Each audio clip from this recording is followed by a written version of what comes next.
What's up, everybody, and welcome to the Box Out Boys podcast. We are the NBA podcast of the people, your home for lukewarm takes and substandard analysis. I'm Titus Two Shots Dominguez, and with me, as always, is Chris, the Statsman Gorman. Hit about the stats, Chris. Hey. Guys, you know that before the 2021-2022 regular season, the NBA instituted a new game rule eliminating foul hunting as non-basketball moves. Essentially, the NBA refs would no longer reward offensive players who launch themselves into defenders aiming to draw fouls. That's it. That's it. Hey, ball don't lie on that one. Ball don't lie. So we'll just leave it at that. And who else doesn't lie? It's the lawn ball, Troy McCroskey. Get that, Joe. Who else doesn't line? Line. Oh, okay, I got it. It took me a minute. Yeah. I thought we were getting. I was like, "Whoa, is this?" That was bad. Yeah, it's a struggle. The struggling early here. Oh boy, it's good to be back on the podcast, guys. We got a great show for you guys tonight. We're obviously talking about the Eastern Conference Finals, the conference finals, all of the conference finals. Yeah, that was apparently what even is the Eastern Conference? That is the question. That is the question. The existential question. The existential questions tonight we got for you guys. But obviously, the Eastern Conference is wrapped up with Celtics taking that one in a sweep. And then last night, the Minnesota Timberwolves avoided their sweep and got one on Luka and the Mavericks. So to extend that series, it was wild that our last show was a conference finals preview, and we almost ended up just having the conference finals completely over by the time we reconvened, which was weird. But let's start with that one that's over. The Celtics making the finals 2 times in 3 years here. Is that the last? My count is correct. We'll start with you here on this, Chris. What do you make of this whole Celtics run? And we'll take Joey's take. What do I make of it? Getting the finals. What do you make of it? I think that's kind of the existential question. I don't know. I feel like it's just like the thing I just usually describe is like NA. I'm unavailable to describe it because there's been star players unavailable to play in each round. We got Jimmy Butler out. We got Donovan Mitchell out. Halliburton was out since game 2. Game 1? He played game 2? I don't even think he played game 2. He might have hurt in game 2. It was quick. It was fast. I thought he played game 2. He got hurt at the end of game 2. Game 2 they lost. Game 2 was the only game that was double digit. Yeah, he played in game 2. He didn't play well. And then game 3 they lost by 3. And game 4 they lost by 3. I guess the one bright spot for the Pacers coming out of this, Andrew Nebhard's pretty good. Shout out to Seth Partnow, the godfather of all this stat. I don't know if he's that, but he's awesome. He's talking about how he didn't like Jalen Suggs coming out of Gonzaga because he thought Nebhard was just as good as him. Turns out they're both pretty good. So Andrew Nebhard, coming out party for him. Jeff Teague had this against with the Bulls. I remember that one year when he came out. And then he had a pretty good career. Nebhard? I thought there's a B. There's a B in there. MB. It's silent though, right? It's like dumb. Is this silent? Are we silencing this B? Silence that B, baby. Nebhard. Is it Nebhard? Nem? Regardless, it doesn't matter. They're done. The Celtics move on. It's fine. They played. Are they bored? Yeah, I have some thoughts. I think I kind of figured them out after game 1. Joey, you said you couldn't really figure this Celtics team out. Anything kind of come to you watching this Eastern Conference Finals, or did you kind of like Chris, like this was your off night and the night that you're really locked in is Minnesota? Yeah, according to Wikipedia, it's the B is silent, so we are correct. We are silencing the B. Silencing the B.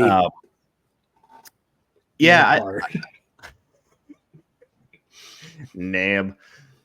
I don't even know. I even started yet. Nab. I don't know. I don't know if it was an off night per se, but I feel like it was a matter of the Celtics playing down to the level of competition here. Yeah. Okay. Like, I don't know. Tatum. So I was playing down to my watchability of it. Yeah, it was like, every game would kind of start and there'd be this kind of flutter of activity from the Pacers of just kind of like, hey, we're here and we can do things. And they would kind of be really super high energy, have the pace going like they kind of always did. And, TJ McConnell would come in and he would run around and get everybody really excited. And like, there was those moments of like flash, and then the Celtics never seemed to panic, right? There was no sort of like worry in them. They managed to kind of be clutch down the stretch. I think the interesting part here too was Porzingis was reportedly like ready to go, right? For game 4? Sure. Yeah. I hadn't heard if he was. I know he was rumored for game 4. I kind of assumed they held him out. So like the thing for me was they were looking at this as, well, we could get him in for 2 games potentially and kind of get him some run, get him ready for the finals. And they were like, you know what, we're not going to bother with that. We don't need him. Like, we'll let him get his rest. Like, he's clearly not there. Like, they didn't have to force the issue to potentially get him, 15 minutes in one of these game 3 or 4. I don't know. I don't think it would have made a difference if Halliburton played games 3 and 4. They honestly looked exactly the same without him. I mean, Halliburton's great, but they should have won game 1. Yeah, right? Winning game 1 changes everything. I think, maybe it puts a little pressure on them, but like, I don't know. The Pacers looked the same. They just looked outmatched at the end of the day. Jaylen Brown was fantastic. Obviously won the Eastern Conference Finals MVP award. It just really felt like the Celtics were not interested in showing their best effort in this series. And I don't know if that's a bad thing, right? I'm not saying it as like a negative. I'm saying it as just they look like they were kind of going through the motions, knowing that if we do lose one game in this, we'll just come back and we'll get it right back. It's not going to be that big of a deal. And they managed to sneak out every one of these games by the skin of their teeth minus game 2. But would you say 3 points in game 3, 4 in game 4, and 3 in game 1? Or 1 point in game 1, 5 sorry. In game 1, but game 1 was that's right. That's right. I forgot the OT part. So I don't know. I think Chris's point is spot on. NA is a really good way to say it. Like, they've done the same thing in the playoffs that they did all season long. They won the games against the teams that they were supposed to win against, which is pretty much every team that they had faced. The Pacer series, the margin of victory became much smaller, which is something we haven't seen from the Celtics kind of all season based on how they were winning. I think I heard a stat that like almost half of their games this season, they at some point had like a 20-point lead in it. I believe that. So it was weird to see them in close clutch time games, but it never felt like, oh, this is concerning. Game 1 was the only one that there was ever a slight concern. And then Mike. And then as soon as overtime came, it was over, right? The next morning, you completely forgot that had even happened. It was kind of like that one finals with the Cavs Warriors, where the Cavs lost game 1 in OT. And when they lost, it was like, it's in this series. That was the one chance. Well, that was funny because before is obviously we haven't pod since the beginning of the series, but going back, I was almost going to text you guys that day, like, I think Boston's going to lose tonight, because I just felt like game 1 was the one that they were going to lose. They were coming off a long break. Indy had come off the 7-game series. They were juiced up. I just felt like that was going to be the night they were going to get them, and then it looked like they were going to get them until Jaylen Brown hits one of the the most iconic shots in this playoffs run so far. But that game really helped me kind of figure out Boston, at least for me. Like, because this was honestly the first time I really locked into Boston all playoffs, because I felt like they were, overmatching the teams they were playing coming into the series. So I wasn't like too concerned with the first 2 rounds. This was the one I was like, all right, I'm watching them because I want to see what they're going to look like going forward against the other 2 teams that are, in the Western Conference. And what I finally figured out is I don't think that, like, I think Joey kind of put the nugget in my head of, you were like, they played down their team, or they look disinterested. And I actually think it's kind of that, but slightly different. It's a team that knows, like, the only thing that matters to them is winning the finals. That's literally the only thing that matters. They knew that. They knew, and I think continuing to get these teams that were undermanned was extremely annoying to them, because it felt like a team that had a lot of work to do and they didn't really want to do it. Like, I can't really explain it much more than that. Like, there's been times where, like, I've been at work and I have something, like on my project list of something I have to do. I know I can do it whenever I want. It's easy. It's not a big deal, but it's just kind of annoying. and I just have to do it to get to the next thing, right? That's what it feels like for Boston. Like even when in that game 1, when they were making those shots, I was watching with my wife, and we've been watching all the the playoffs, and we were kind of comparing, and you can see Minnesota like a lot was like especially in the Nuggets series was like flexing a lot after shots and stuff like that, and Tatum was just literally just like hanging his head, like exasperated, like okay, got it. Like it would just felt like they were bored isn't the right word, but just like, come on, let's just get done with this shit already. This isn't the important thing. We're not going to be judged by this. Nobody cares that we're winning these games. Even if they had won all their games by 20 over Indy, nobody would have cared. Everybody would have said Halliburton's not in there. Who cares? Let's see them against a real team. And I think they know that. I think they're like, yep, this doesn't matter. All that matters is the next 7 games and what happens there. And I think they were kind of just done with the process in the sense of, let's just get there. Even when they kind of won the, I don't know if you guys stayed up to watch kind of like the trophy ceremony. It wasn't a team that was really celebrating a ton. I mean, yeah, they were kind of, cheering a little bit, but most of it was just, okay, next step. We've been here before. We've been here 6 times to the Eastern Conference Finals. It's only the second win. Yeah, it's only the second win, but even too, like, there's been a lot of talk about how early, how they've gotten there really early, and it was kind of a little bit ahead of schedule and not really, kind of typical of Eastern Conference Finals runs. But that's to me what I kind of figured out about them, and that's kind of why, like, at the end of I wasn't really worried about it, even by like games 3 or 4 with Indy when they were close. I was just like, they're just going to turn it up when they have to, when they're like, all right, let's stop messing around. Because like what was it, game 3 or game 4 where Indiana didn't score for 3 minutes, the last 3 minutes of the game. Oh, of the game, yeah. Yeah, of the game. It was just like, it was over. And all they did was, was Drew Holiday put the clamps on. Jaylen Brown was getting steals, and they were making the shots they needed to make. That to me is what I finally figured out about them. Because I was thinking the same thing. Like, why are these guys why are they giving away these game 2s? It's because they would, blow out a team out and be like, all right, I think we're good here. Let's just, and they'd be like, oh my God, you guys are going to make us work? Like, there's no Jimmy Butler here. Come on, guys, just lay down and die. You know what I mean? Like, we're going to beat you anyway, man. Like, why are you making us do this? And I think that's what it felt like to me. Any thoughts on that? Yeah, I don't know if it really felt. I feel like if they wanted to put the team away, I feel like they would have wanted to put the team away, because Tatum played his minutes logs in this series 45, 42, 43, 43. The guy played a ton. Yeah. Right? So it's like, why is he playing this much if they're not trying that hard? If they weren't trying that hard, he would have played like 36, 30 here. I mean, I'm not saying they're not trying hard. I'm saying they're trying hard. They just don't want to have to try hard. That's what it is to me. Like, they don't want to have to put in this effort. Indiana's just forcing them to. Like, Indiana wasn't going to roll over and die and wasn't going to be like, all right, Halliburton's out. All right, we're just going to lose by 20.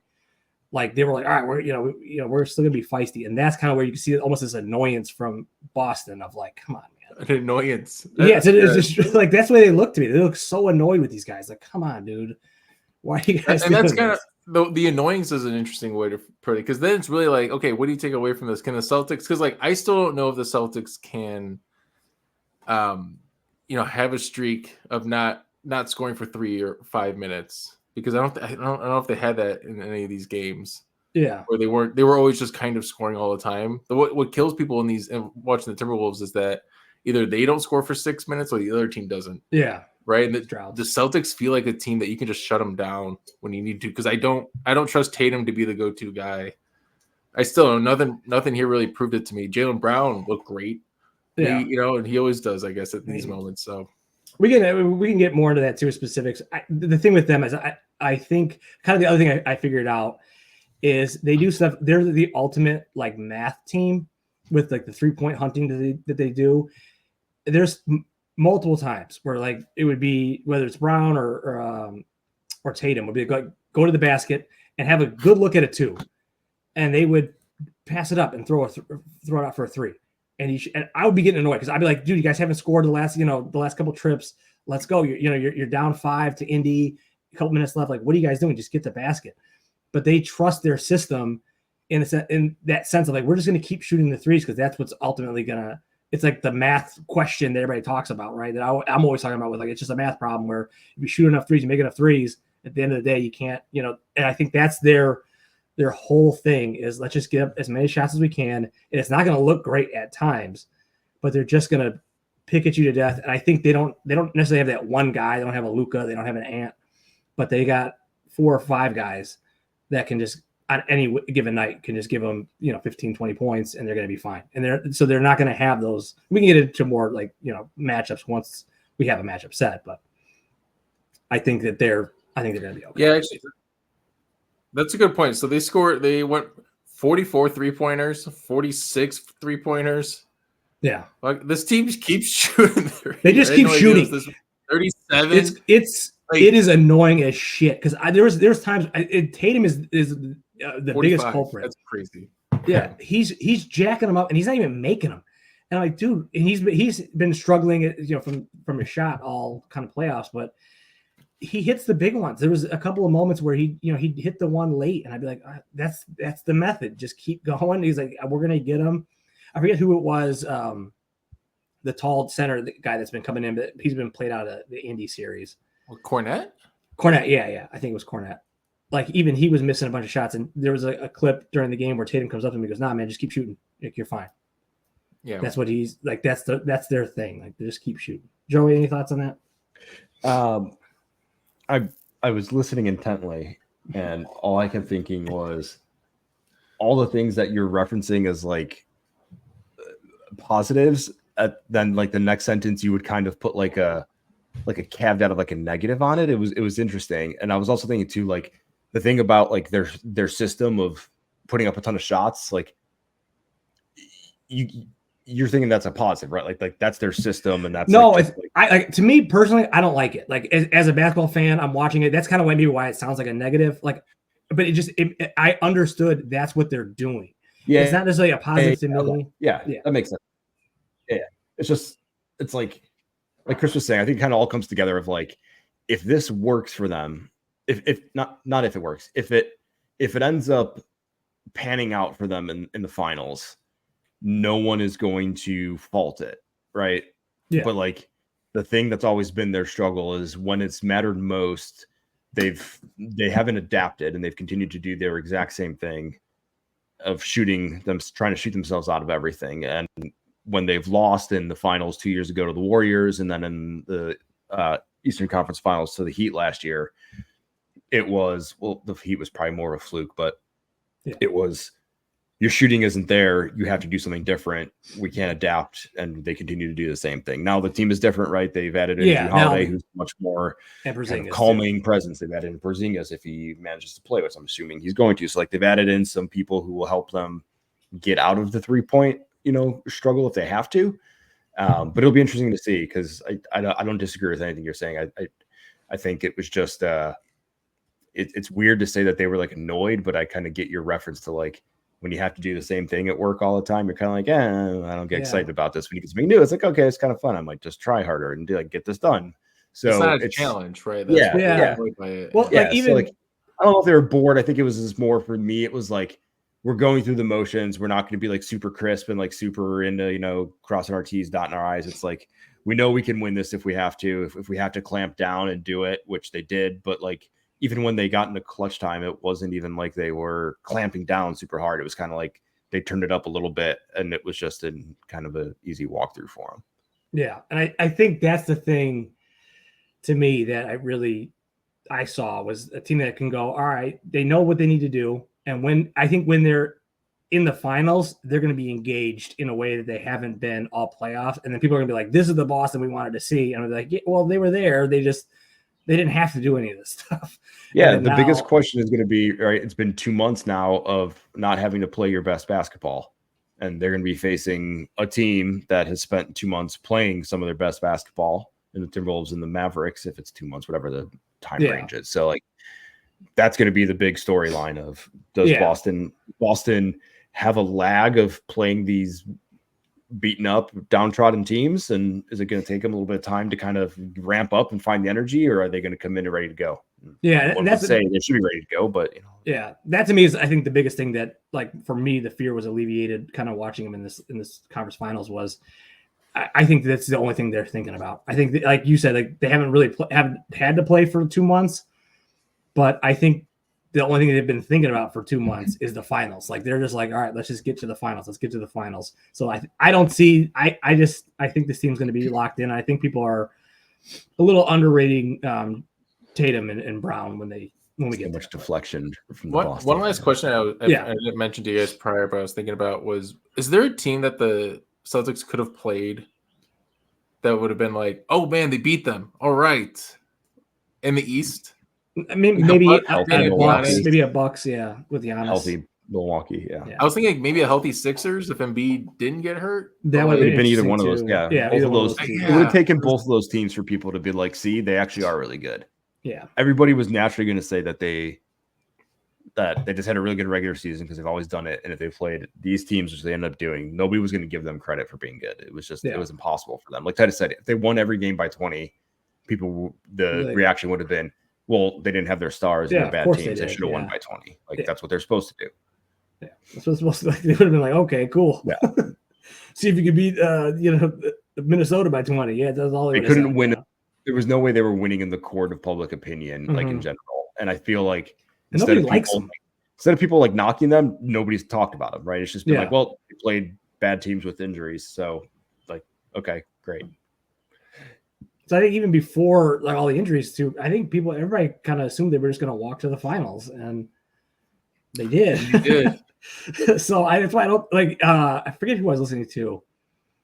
Might have been Zach Lowe, but he said that this Pacers series felt like a first round series. That it had this been the first round series of tough matchup, feisty team. And the Celtics, beat them out of it. Then everybody be like, all right, here they go. The Celtics are locked in, ready to go. But it happened in the Eastern Conference Finals. So it happened to them 3 rounds. They played a first round series 3 times. 3 times, yeah. Right. They're like, okay. So, but I think they're ready to go. We can, we still got time because Chris's Timberwolves, man, the Timber Pups make a push. Never a doubt. Never a doubt, man. It's game 7 until it ain't. That's the start of the season right now. Go ahead. Let's just get the feeling. I mean, obviously, games 1 and 2 on the home court a little rough, and then I'll go through my process with you guys. So when we potted last Sunday, which was 10 days ago at this point, right? Mm-hmm.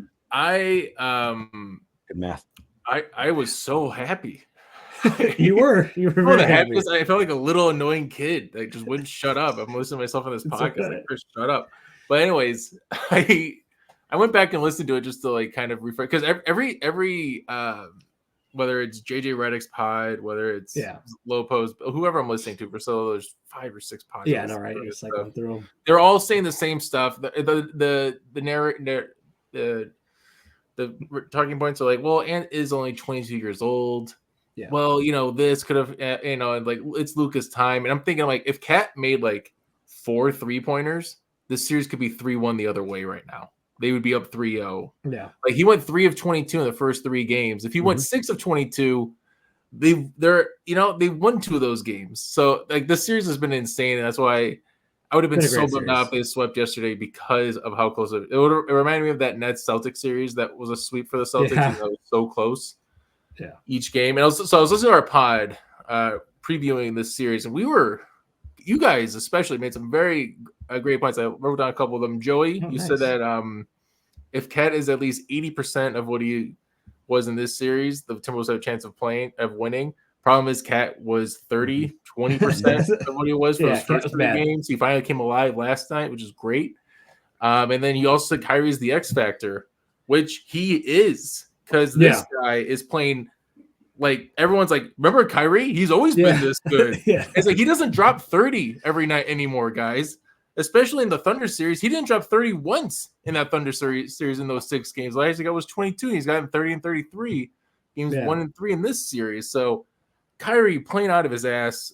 Finally came back to earth a little bit last night. He looked a little slow. Jaden McDaniels, that lanky man, able to lock him down a little bit. I like the matchups that the Wolves took maybe a game or two too long to figure out. At least they got there. Kyle Anderson's great on Luka too. Anyways, great points by Joey. Titus, you said that you do not trust Cat. You're right. Thank you. You're right. Don't trust the man. I have more thoughts on Cat too. Yeah. I mean, the game last night, game 4, was the ultimate cat game, right? Yeah. He fouled out. He looked awesome. And it's just and he looked terrible at the same and he time. looked terrible, Yeah. He was the zesty self that he is. All this, which zesty is a bad word. Yeah, that is. I don't understand it's slightly derogatory. It's slanderous, yes. Is it for like what's it slander for? I don't even. I honestly don't know what zesty. I'm so old. Maybe do in the group chat. So I'm clueless on zesty. I thought like, oh, this is fun, zesty. This is zesty, but no, it's bad apparently. Okay, whatever. It doesn't reference like ranch dressing as you might think it does. Yeah. Yeah, it was funny because you guys were using it. I'm like, I don't know if these guys 100% know the. No, I'm still. I still. No, but he is zesty. I did. He did. All right. The I thing was like, with Joey might. Tongue in cheek when you say it. The thing with Cat's game is that he does a lot of the same things Luka does. It's just that Luka and Jokic, right? They just hide it. And Towns is very flamboyant, as I described last series. So, but I'm in a good spot. One of the questions I asked you guys is, do I realistically believe they could win this? Yeah. As it's hard, it's impossible because I'm so emotionally invested in this team more than I even thought I was. I truly believe they have a realistic chance of winning this because of how close all the games have been.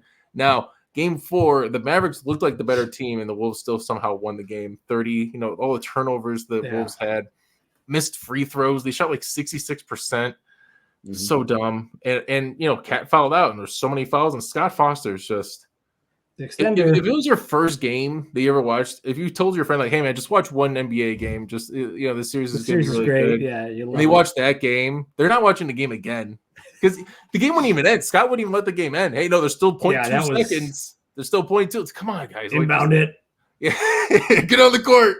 Get on the court. Yeah, even like wasn't that one of like your first high thoughts ever was if the result of the challenge or like replay won't change the outcome of the game, like you don't need to do it. You don't need to do it. Yeah. Right. It's like it's a 5-point game with 0.2. You can't win. It's over. It's over. Just call it. It's done. Okay, you don't kick the extra point in overtime of a football game. Yeah. It's over. Yeah. Yeah. What are you guys' thoughts? Yeah. Well, I think the question you asked us is, realistically think the Wolves can force a game 7? And that I do think they can force a game 7. I mean, game 7, you never know. But I don't think they're going to win the series. I think Dallas will get one of these next 3. But I think they could force a game 7. I think it'd be certainly interesting. The Celtics did it last year. Yeah, they did. Right? And then Tatum got hurt. Much inferior team. Yeah. Yeah. Yeah, that's a problem. It was like they were a better team than the Heat. And were they? Yeah, come on. Valid. It's so dumb that Caleb Martin. I looked at that because I'm like, what happened in this game 7? Caleb Martin scored like 28 points. You mean Caleb Martin? What are we talking about here? Well, I forgot Tatum rolls his ankle like in the first quarter. Yeah, that too. And that was kind of it. I'm like, I'm curious if Tatum hadn't been healthy, do we see the first comeback? And then Harvey may be talking about, hey, the Wolves are in the same position, the Celtics were in last year.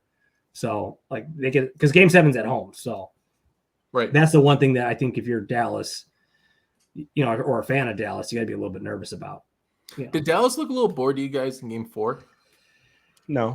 I thought they looked bored to me. I think they just shot the ball bad. Luka mentioned he was like low energy, and that's why they lost. But it was, again, I almost texted you guys, but I didn't want to I don't know. I didn't want to be a jerk about stuff when your team is down 3-0. I was gonna say gentleman sweep is incoming. It's kind of what I felt. Anything would have been great. You were ghosting us last night. You weren't doing anything. So I don't care if you're a jerk. Just Celtics weren't playing, so that's why I'm like, oh, this guy's out. Well, there's times I think sometimes when the other thing too, I think the issue was Lively wasn't there. I think that's kind of why.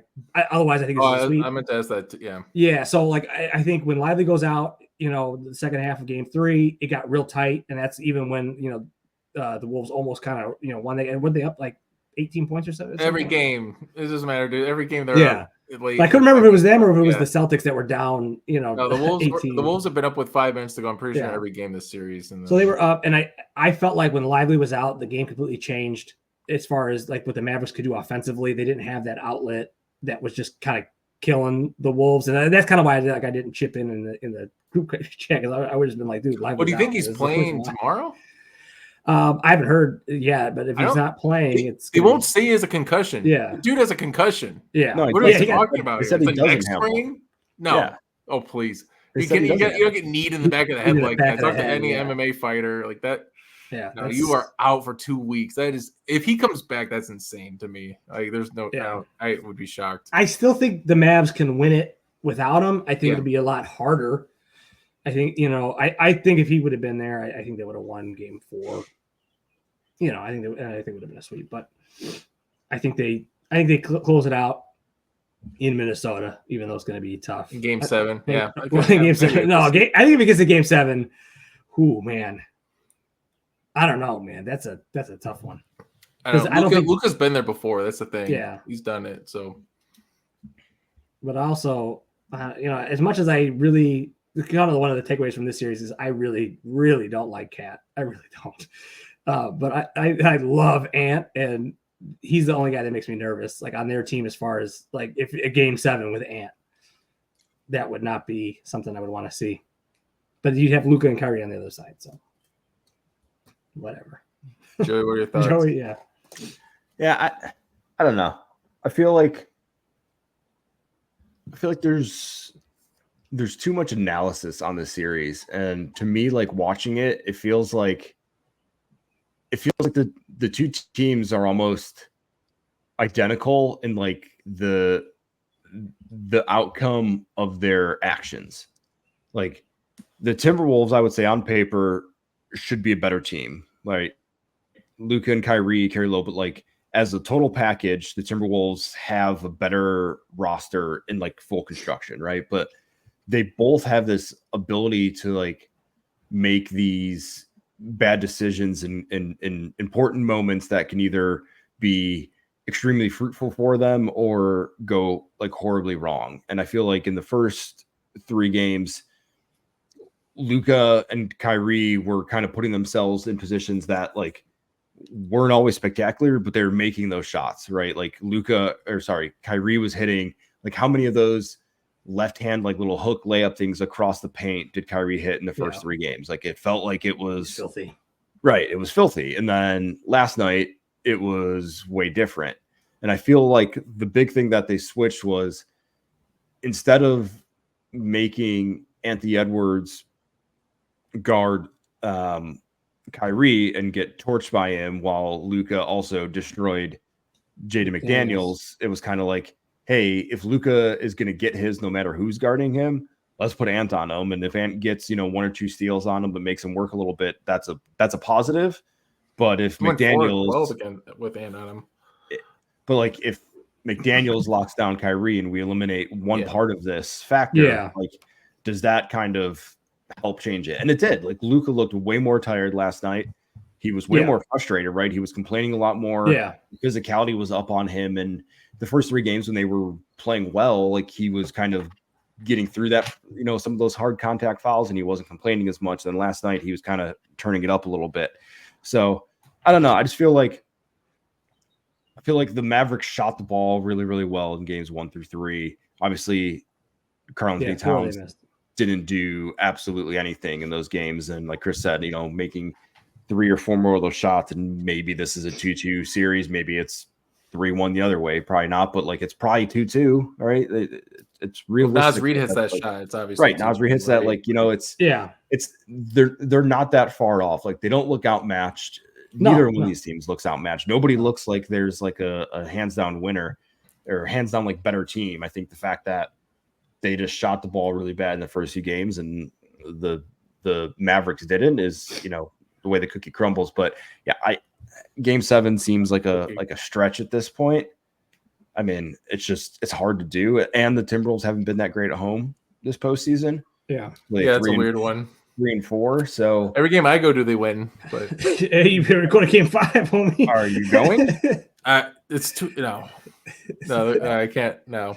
Well, you I tried going to that block party for game 2, and that was everyone's done. Nobody. The tickets are too expensive. Everyone's just in the streets. Just out in the streets, man. People are at the game too, but yeah. Anyways, no. Kind of to Joey's point, the Mavericks just kind of missed shots because even they were tied. What was it? Tied at like 103 or something for like a good minute and a half, and the Mavs came down and missed 2 threes on 2 possessions.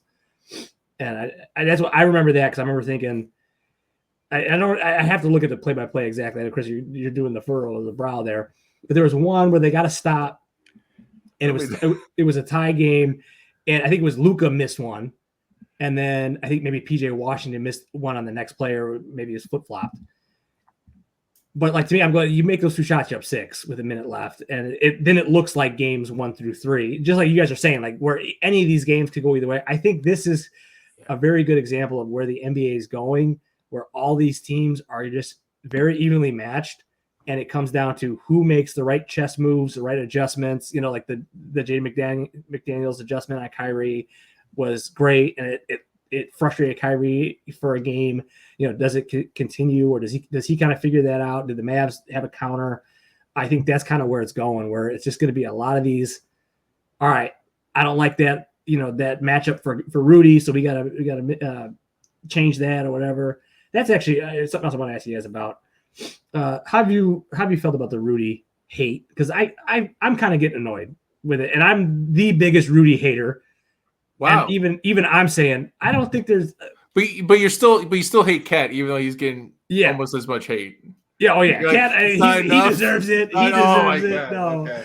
He deserves. Right. I don't know, man. I can never hear Draymond on a TNT. No, I didn't. No cast again. I would be perfectly fine with that. But some of the stuff they're saying about Gobert, I'm like, look, man, I get it. He's a 3-time defensive player of the year, whatever, and people think he's supposed to be this, but he's not a one-on-one defender. And if anyone, I am so disappointed in Draymond Green coming out of this series, because if anybody can understand the value that Rudy Gobert brings to the table, should be Draymond Green. I have been a defender of Draymond Green's value for the Golden State Warriors when everyone else always been like, Draymond sucks. He doesn't do anything. He's a bum. It's like, no, this guy on defense brings this team together. It's why they have 4. Is why is a big reason. One of the major factor why they have 4 rings. Rudy Gobert is the exact same kind of thing.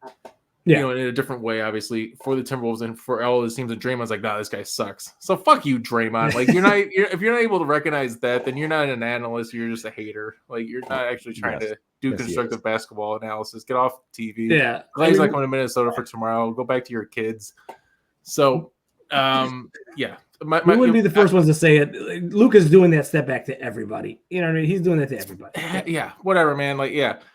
So Gobert, okay, the one thing with Gobert is like when you're watching him and I see Gafford just dunk on him, I'm like, I get mad. I'm like, why can't Gobert just stop this at least once? And Gobert, when there's an offensive rebound, like I think they had like a dozen in this game, the Mavericks. Yeah. And it's like, why can't you just box him out? And like, there's so many things with Gobert that are really frustrating. But then you see the on-off numbers, offensively and defensively, it's just night and day. The team is so much better with Gobert on the floor. When they feed Gobert in those games when he got it, especially against Denver, they were better. Even though it doesn't look good, they do better. Like I hit a thing where I think the bigger you are, the more embarrassing you look when something goes wrong. Right. And like Gobert and Towns are the biggest benefactors of that. So like, because when they look good, it's like, of course they look good. They're huge. And when it looks bad, it's like, wow, they suck. It's like, no, they're good. It's just they're good. I'm not saying Cat's not a great player. He is. I mean, he's just personality wise, he's the guy that rubs me the wrong way. What don't you like? Hang on, I want to make sure like he's a good person. Like he won the social justice award. Yeah, no, he's just like a good person. I mean, he does like the thing to the Scott, like Scott. Yeah, I think it's just like how he complains, because I can see like when like people don't like Luka, for like what he does, and I think even Michelle, she said Luka complained. He was the one Joey talked about. He should have got a T or something for. She goes like, why does he complain so much? He's like, who is this guy? I'm like, it's Luka. That's what he does. But it's funny. But I think it's because of that. That was another reason why I didn't jump in the group chat. You guys were going off about the Luka thing, and I'm like, if you're gonna tee him up for that, like you got to tee up Cat. Like it was like the very next play, Cat did something similar, where he was jumping up and down on a play, and I was like, then you'd be teeing up him too. Like it's like I don't like it. Just give me some more teas, man. My solution was encompassing for everybody. It was not true to Luka. It was to cover all players. Okay. Yeah, I think that's why in the heat of the game, I'm like, but look at Cat. And like, Cat's do the same shit. Which at the same time, like every player does that, so it doesn't bother me all that much. I'm like, look, they did. That's overly demonstrative. So this was about Rudy Gobert. Joey, what are your thoughts on Rudy Gobert? On the hate. I think the Gobert thing is, I think number one, Chris, you're right. He's big, and when bad things happen to him, they look really bad. It makes him look extremely unathletic, like when he gets crossed over, when he gets dunked on, right? It makes him look like, how is this guy even like a professional athlete? And like the hate gets a lot more amplified in the playoffs because a lot of casual people come in and start watching. They go, oh, I've heard a little bit about this Rudy Gobert guy, right? Like, isn't he supposed to be the defensive player of the year? He's won 4 times in a row. That's that guy. Yeah. Right. And I feel like, too, if you think about like a lot of other defensive player of the year winners over time, like they've all had their fair share of getting dunked on or getting crossed over and made look silly, but they also highlight real defensive plays. And Rudy doesn't do that. What does Rudy do? Rudy deters you from even making the attempt at the play in the first place, right? Right. Yeah. He's big enough and smart enough that where he plays and where he is on the floor makes you change your offense. And if you're just a casual person watching it and you see him spend probably 45-50% of the plays without even being involved in defensive, like actual action, you're like, well, this guy just doesn't do anything. And then when he's in the action, he gets crossed over and dunked on by Daniel Gafford. You're like, oh, this guy sucks, right? So I think it's the casual thing. So I agree with you, Titus. I think the hate is not correct. I think there's probably some validity that there is a new breed of size player that is starting to change the way that like centers play defense. Yeah. And right, Jokic has changed the way centers play offense, but now there's guys like Bam Adebayo who are saying who are changing that narrative of like, hey, I'm tall and I'm big and I can play at the rim, but I can also come out and guard Luka on a step back 3 and make it more difficult. So like there's that movement, I think, of like younger guys that are starting to try to challenge it. It's the same way that Jokic challenged, right, what an offensive center does. And at first it was like, what is this guy doing? When it's really good, it's really good. But when it's bad, you're like, what is this guy doing? And then once it got really good, you were like, oh shit, this guy's amazing. And like Rudy's kind of on that crescendo, right? And it's which means that people are starting to emulate it a little bit, right? And they're adding that next step to it, which is guarding on the 3-point line. So I think it's just a misguided kind of hate for not really understanding what you're looking at. From people that don't actually like watch the games. Yeah. I'm watching these games and then I'm watching all possessions for 40 minutes while climbing uphill at a 12 incline for 3 miles per hour for 40 minutes. Humble brag. I'm just saying I'm watching these games twice and I'm seeing Gobert do his thing. Like, because that's why I'm so tired of these fucking people. Like, an existential climb. Like I can see how much like when he gets dunked on by Gafford or Lively or whatever. Like it's how much responsibility he has on defense. Like, okay, he's supposed to guard 3 players. Yeah, he's guarding 3 players. Like he's guarding the guy that's getting the penetration, and he has to, in a split second, make a read about, all right, where's this guy going to move the ball to? And against a team like the Mavericks, where they got the 3-point relief with a PJ Washington or somebody in the corner, or a Lively or Gafford, like legit, like what is he supposed to do? Like he has to commit to one read, and when he does, they just all right, we'll do what you're giving us, and that's kind of what's happening. So it's not that he's a bad defensive player; it's just that Luka is insane. Yeah, Luka's insane, and what he like everyone's been describing it as like he literally puts everyone in like a freeze frame, and then you can just see him like navigate the eyes, and he throws a dot. To someone like Derrick Jones Jr., who's apparently a 3-point corner sniper now in this league, but it's because he gets it in his hands. The guy doesn't move. In his pocket, it's right here, and he just puts it up, and it that's why it goes in, because Derrick Jones Jr. is not that good of a 3-point shooter. He is not this good. Lively hasn't missed a shot in this series. Like he's 16 for 16. It's not because Lively's just incredible. It's because Luka's putting it on his hands on the rim every time. Like, come on, man. So it's too funny. But yeah, we got anything else we want to talk about here? Refs. Anybody want to talk about the refs? We can talk about the refs. What do you got? Joey. Joey. Let's start with Joey. Yeah. The Luka lean. I hate it. I don't. I hate it. I hate it more that Cat was back down before Luka leaned. I feel like if the lean and like Cat landing meets at the same time, then you can take the foul. But like Cat was already down on the ground and Luka hadn't even started shooting, and then he decided to jump forward. I get it, right? Maybe Cat shouldn't jump, and by the letter of the book, but not a big fan of that. I also just like, I don't know. I feel like there's been no consistency in this series, more so than a lot of the other ones. Like, even within the same game, like there will be plays that they'll let happen, especially like on the Timberwolves playing defense. They'll let them get kind of handsy in like the first quarter, right? And then a couple of plays later, a quarter later, they'll do the same thing. I think the one was Anthony Edwards. I think it was maybe second quarter. He was on Luka just above the 3-point line, and Luka tried to do his thing where he kind of gets you on his back and kind of, dribbles low and then makes you kind of pick a side and then picks where he goes. And Ant reached around and kind of poked the ball away, but his right hand was like slightly on the bicep of Luka. Luka flailed and they called a big foul. And it was like, you let him do that same play, 8 minutes ago. He did the exact same thing to Kyrie and it was perfectly fine. And Mike Conley's done it 3 times tonight. So I don't know. I just want them to be consistent. That's why I'm like, even like going into like the technicals, like it's just, there has to be, it's hard with contact because I get it, right? Sometimes you have to decide between incidental contact or contact that makes it a difference, but like there has to be some sort of just consistency going into the game. Like, are we going to call, simple contact that doesn't change the trajectory of a player, right? Like, does Ant's little slight grab on the non-dribbling arm of Luka make that turnover any different? Like, I don't think so. Luka had full control of the ball still. He wasn't turning it. It was kind of just a thing. So I just want it to be within the game, consistent. And I don't know why, but like, why do we change refs in games and series? I kind of like that they changed refs, though. Yeah, that to me is weird. Do that. I think it's weird of how inconsistent they are. To your earlier point, from crew to crew. Like Mark Davis has a completely different game. Refs a completely different game than Scott Foster, and I've only learned that from watching this playoff run. I hate that. Like, if you gave the same crew for the whole series, like you would figure that out, right? Like you would assume they would call the same things every game, every play, and you would, after a game, you would know exactly what you're going to be in for.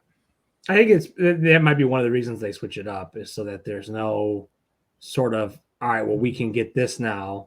Because then you might see guys like foul hunting and stuff like that if they know a certain. But hypothetically, then everybody would be hunting it, right? Like if Luka can get it, then Anthony Edwards should say, hey, if he can go foul hunting and leaning, I can do the same thing, and I should be able to get the same calls. Yeah. I don't know. That's my thought. Yeah. Sorry. Yeah, I'm okay with that. The refs is one of the things that I hate when teams kind of do the ref thing, because I think it balances out at the end of the day. But there was some calls. I don't think they've decided any of these games in this series. Yeah, I don't think so either. I don't think they've decided any, but I think I showed you guys the clip a while ago with Iguodala and Evan Turner talking about Game 7 against LeBron, one of Sixers Cavs.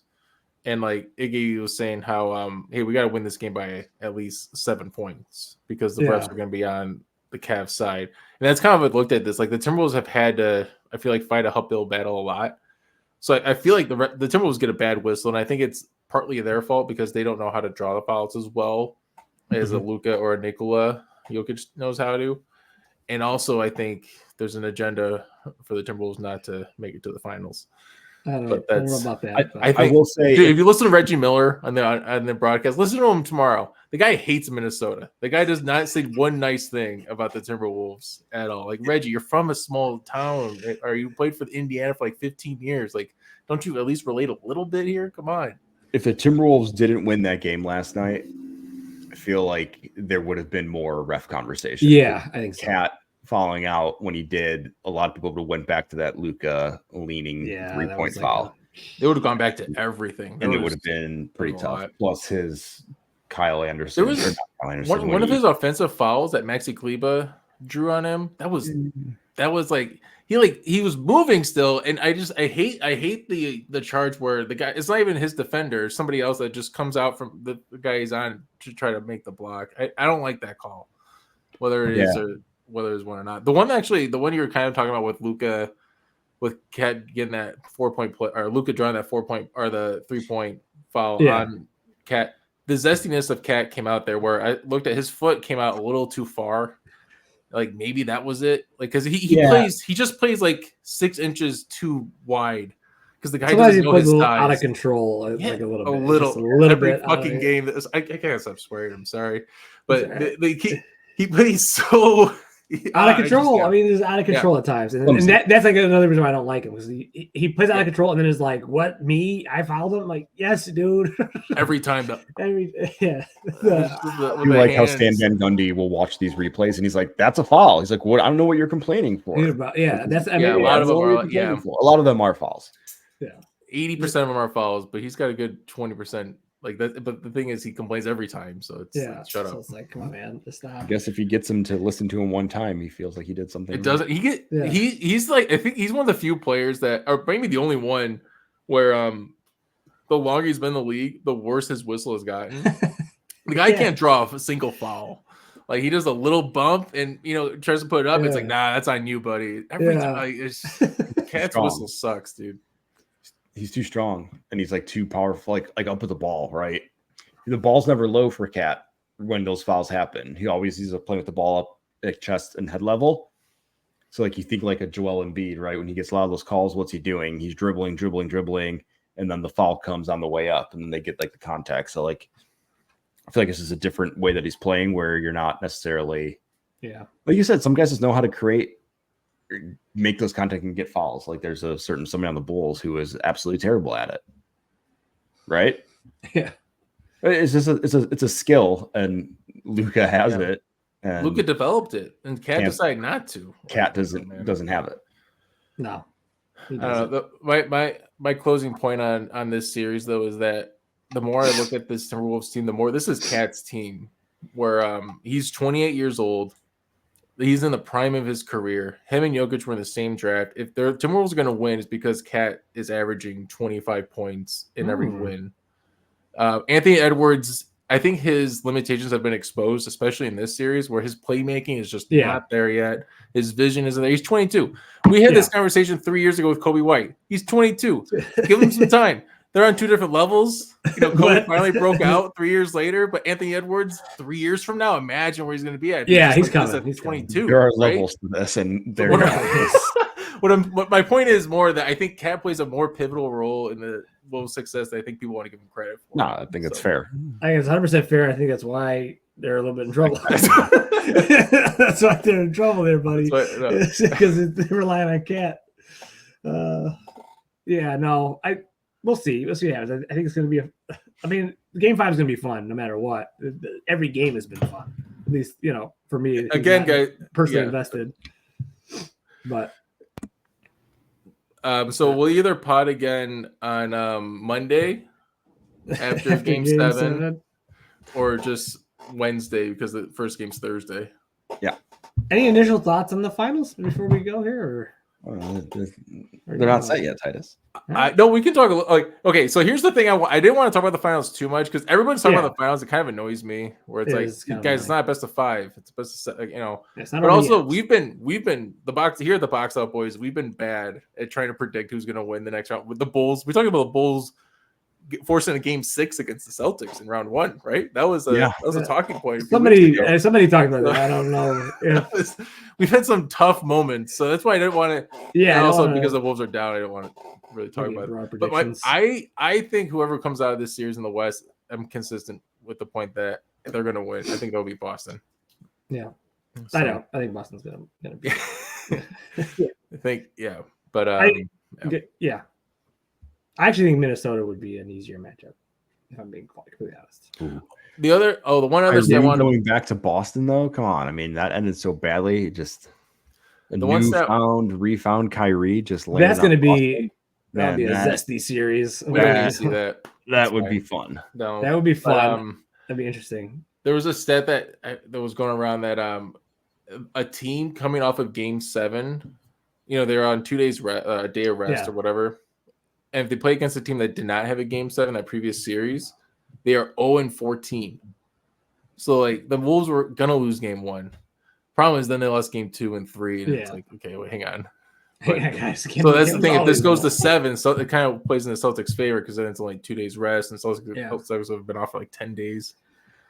I just think the Celtics match up really well with both these teams. So the thing, this Mavericks team doesn't go away, man. Like the Nuggets, would lost by 30, 40 points, right? Yeah. But these Mavericks, PJ Washington in the corner, fucking Jaden Hardy, got 13 points last game, doing his best Christian Brown impression, and just keeping the Mavericks in this game. So I don't know, man. I think the Wolves are going to blow them out tomorrow, and then force a game 6, and then game 7. I think this series is due for a blowout one way or another, right? It's been too close. There's got to be one that's got to get a little bit. They're all going to be nail biters, man. Do you guys ever watch too good? Do you guys ever watch Arrested Development? Part of it, yes. Maybe. No. There was a thing where never mind. I'm not gonna. It's not worth it. There's a fun meme I saw. There's a meme where I saw where he's like, I can't remember what it was. So cut it. No, please explain a meme, a visual medium. It's from the show. It's David Cross's character. Yeah.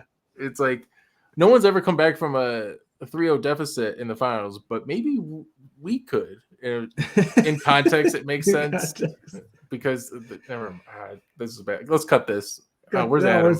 We can't cut it. No, it's all staying. No, I think I will be honest. I will say, if there is a team that is sort of poised to do it, I think it's Minnesota because that's the first nice thing you said about this team. Set up. Like, I don't think it's going to happen. I think they're going to lose in game 5. I think it's what's going to happen because I think Luka and Kyrie are just freaks of nature. I think they're going to be great. But this is one of those ones, kind of where you're talking about these, predictions we've made where they've kind of gone off the rails. I feel like every round we've said something kind of like, what were we thinking about? So that's why I'm not making these big predictions. But you take it one game at a time. You get game 5, all right. Game 6 is back in Dallas, and does it get tight? Who knows? And then game 7, anything happens. But it's interesting. I mean, they have to win game 5. If they don't win game 5, obviously, of course. Over, but, if they don't win game 5, they have no shot. No chance. That was a good one. On that note, we can wrap it up. Well, that is it for us tonight. Follow us on social media at the Box Out Boys. Slide in those DMs. Tell us what you think about the conference finals and about the potential finals matchups. Boston versus whoever. Be sure to subscribe, rate, review on YouTube and Spotify. We much appreciate that. So until next time, Box Out.